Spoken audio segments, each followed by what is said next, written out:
Diane. Welcome to this episode of Brewed Whiskey.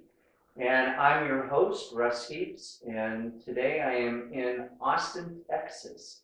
I'm here in a little fraternity outing. There are 9 of us total who get together every year somewhere and do something a little fun and crazy and lie to each other and drink.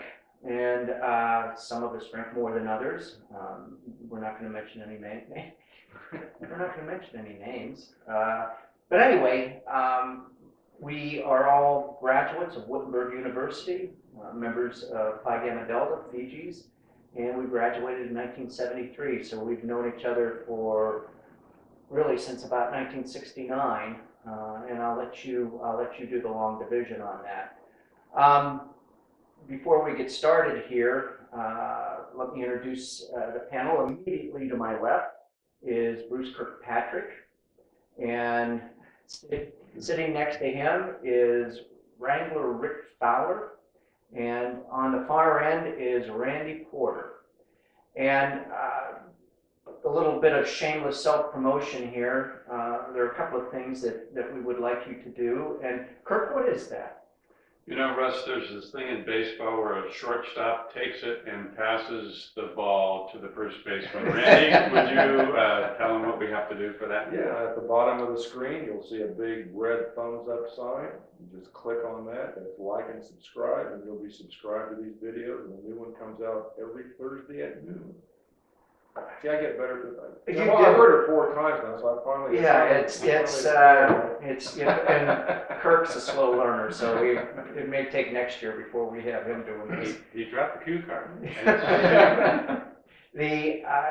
So please click like if you like it. At the end, at the end of the video, you have the opportunity to click on a couple of other videos that we think you might like. But there's also a round Brewed Whiskey icon there that you can click on, and you'll be all subscribed. So Kirk, he is offering up our feature whiskey on this one, and I guarantee you it is not a Scotch, which we've had, well, I guess one of so far in this little thing. One too many. With some of us, although it was pretty good. It was pretty good. We appreciate you bringing it, Rick. So what do we have here? Well, Russ, we're going to go across the pond to Ireland. My wife and daughter and I spent last Thanksgiving in Ireland.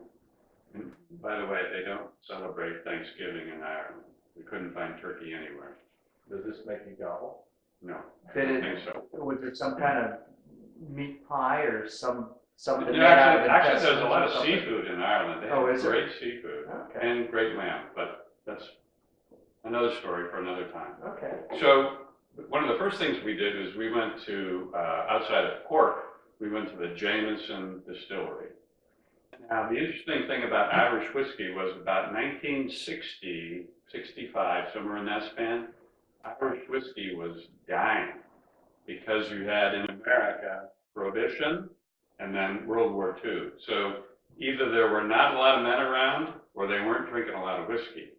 So what Jameson and 4 other distillers did was they combined into one umbrella distiller, which took the Jameson name.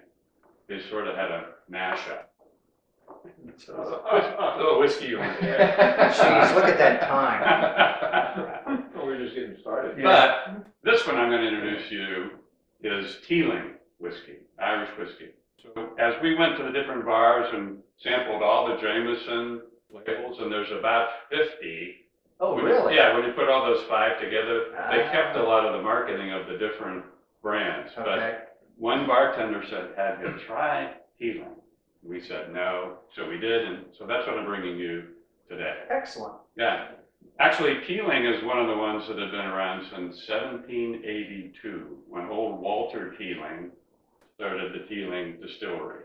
And another interesting thing is, it's still a family business. There's 2 Teeling brothers that are running this business today. Not Walter's brothers.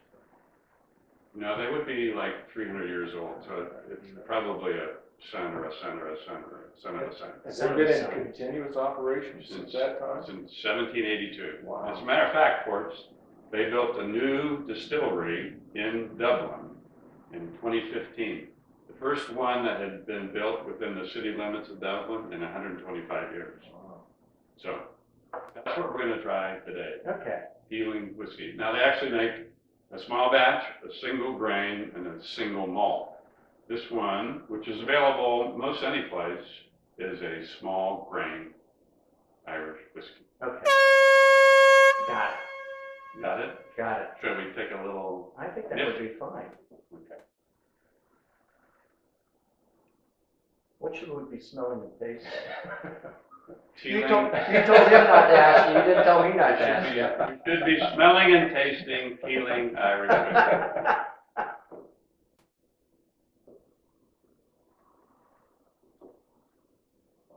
That is, Irish whiskey is so, I don't know, you know, I guess you can't use the word smooth, but I'm gonna use it, but it's mellow. Right. It's real mellow compared to, especially a bourbon.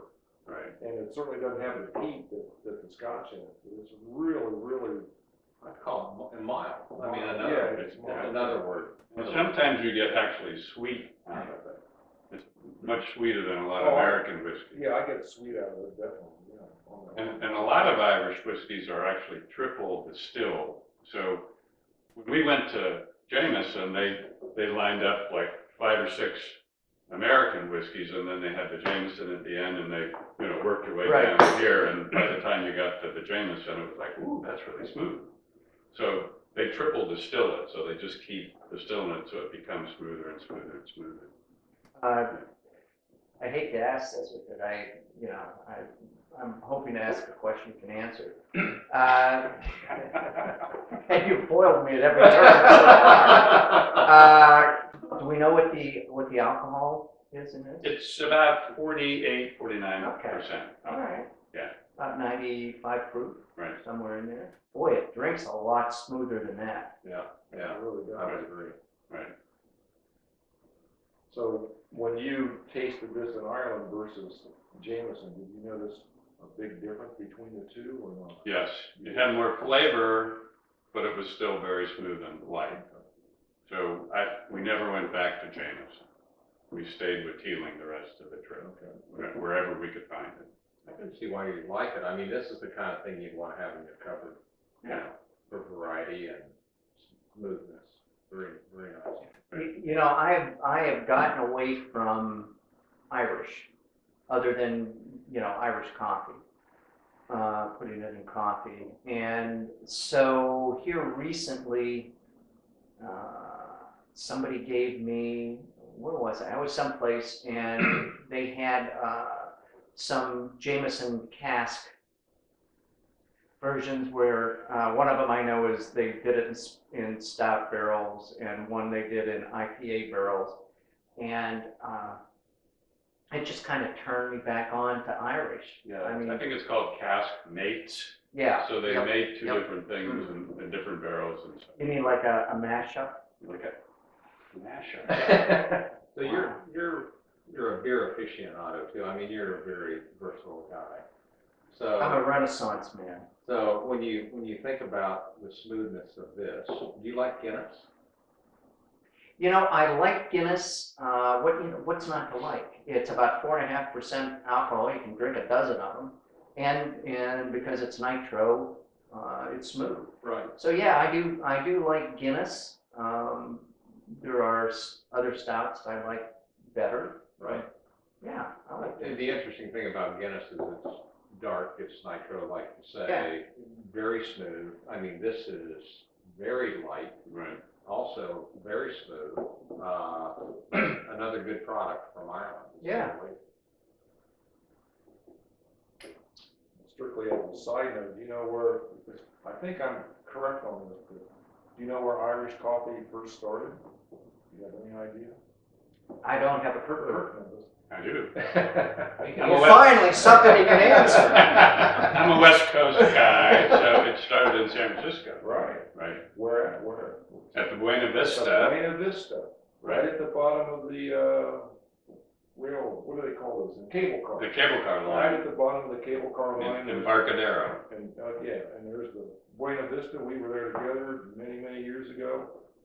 And they just had glasses lined up with the sugar cubes all in them, and it was like a mass production. Yep. That was my first introduction to Irish coffee. Yeah, they use Bushmills. The Bushmill. Bushmills Irish whiskey in that one. Another good product from like myself. Okay. Let's do some DNA. We have a DNA testing out there? I think you might be .001. You don't have any Indian in you, do you? How do you know that? Okay, back on the rails here. Yeah. Anything else? Any other comments, thoughts? Price point? Yeah, Anybody? Price point. You- Anyone, right. Anybody want to take a guess at a small batch Irish whiskey? $50. I'm gonna say 75. I'm going to say 35. 38. $38. $39. Yeah. Absolutely. Yeah, they are. I mean, those cask-made Jamesons are right in that too. And it's, it's good whiskey and it's reasonably priced. And And you know what percentage of all the whiskeys in the world come from Ireland? I have no idea, but I think I don't know. since you brought it up, I'm guessing you know. This is a question that I can ask and answer both. It's only 5% of the world's whiskeys come from Ireland. Really? Yeah, but it's probably the top 5. But it is a small country, so. It is. It is. Well, I think we've pretty well exhausted this, and with that, thanks for bringing this to us, Kirk, and cheers, and see you next time.